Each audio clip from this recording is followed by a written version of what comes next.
This is the long awaited mastering video that I was supposed to drop long time ago. I know. Eli, why you took so long? Oh my god, you were supposed to drop it a long time ago. Okay, save it, okay? I'm here now, okay? So in this video, you're gonna learn how to simply master your video to essentially any song. Of course, it varies. If you want to get super technical, the way I'm gonna do it, it'll give you a rough mastering that you can take to your friends and show them that your song is finished, okay? So with that being said, roll the intro.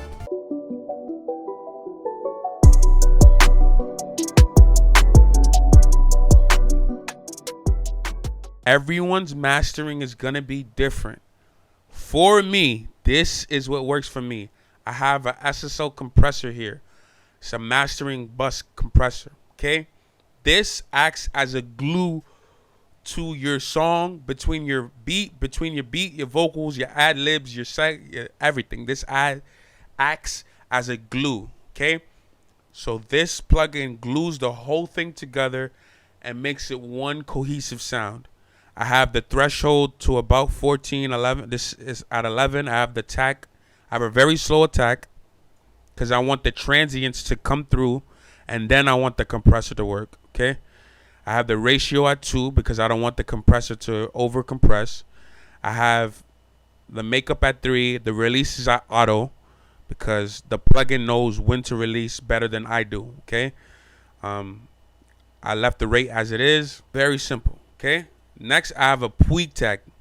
This plugin, great for adding characteristics and tonality and getting it out of the digital realm. A lot of the greatest songs, all your favorite hip hop genre songs, Drake, all of those songs, they record with hardware, and the hardware has characteristics that you just cannot achieve with using just your computer, okay? There's tens of thousands of dollars worth of equipment that are specially designed to get a unique, crispy, warm sound, okay? That's the cheat code. But me and you, we both broke, okay? So we don't have tens of thousands of dollars to achieve that warm and quality sounds. But there's plugins that allow you to emulate those characteristics, okay? This is the closest we're going to get without spending the full $10,000, okay? So these are the plugins. This is a Puig tech. You play with the bandwidth. I boosted for my song. It's going to be different for your song. I'm showing you the plugins, but you have to mess around yourself with the dials that fit your song, okay? For my song, I boosted it just 1 dB.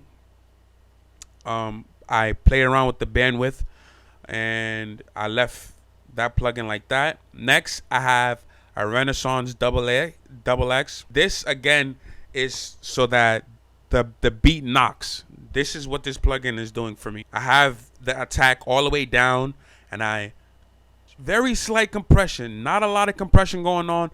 What is there is to add characteristics, right? Because what we're trying to achieve, we're trying to chase that hardware sound, right? That's what we're doing here.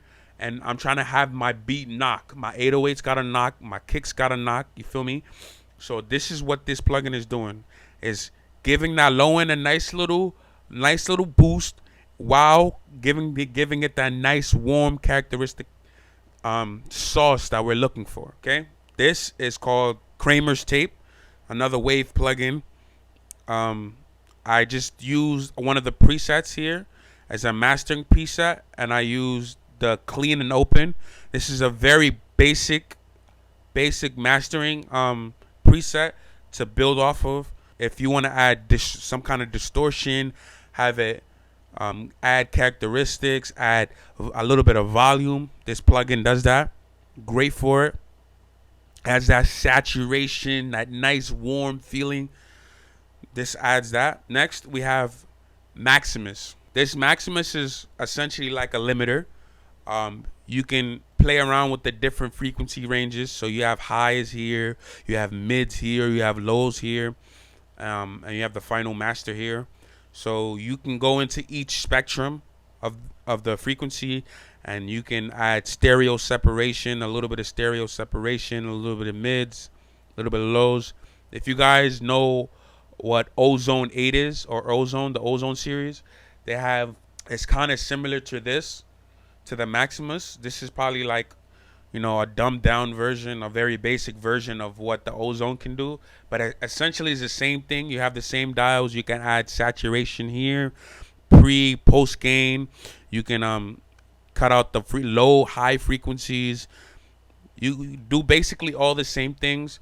I like to use a preset. I like to use the mastering preset that they have in here. It's a great basis to start from, and then you can play with the dials to fit the kind of song that you're doing, whatever niche, whatever genre that you're doing. I choose a slight warmness mastering option, and then I begin to play with the dials so that they fit for my song. Okay, if there's anything to take away from this video, is that the mastering is different across every single song that you're going to come across. You're going to need different plugins. You're going to use different dials every time. You're going to use different methods of mastering. The very basics that you need to know is that you need a compressor to gel and glue the entire thing together. Your vocals, your ad-libs, your actual beat, everything. That glues everything together. Then you need saturation. What we're chasing is saturation. We want to get the song out of the digital world, because that's not how the most popular songs on the radio, songs on that you listen on Spotify and Apple Music, those songs, they're created so they can emulate hardware machines. Okay, saturation with the Tech, with the Renaissance and the Kramer's tape, and then you top it off with the Maximus. You are going to be set for success, because that's exactly what you need. And you'd be very surprised. It's a very simple process. A lot of people like to overcomplicate it, do a whole bunch of things, try to use a whole bunch of different plugins. That's not what we're doing here, okay? The goal is for you to have a simple process that you can follow every time that you mix and master, so that you can achieve a certain sound. Okay, that's my goal here. I just want to help you, baby. That's all we want to do, baby. That's it. You feel me? You shit me? That's it. So, if you learned even one thing today, you're going to have to watch this video more than once, and that's completely okay. If you learned one thing, I encourage you to hit the like button, hit the subscribe, because this channel needs you to continue growing. If you're new here, don't be shy. Say what's up in the comments, man. I'm always active on my YouTube. Until then, I see you in the next video. Later.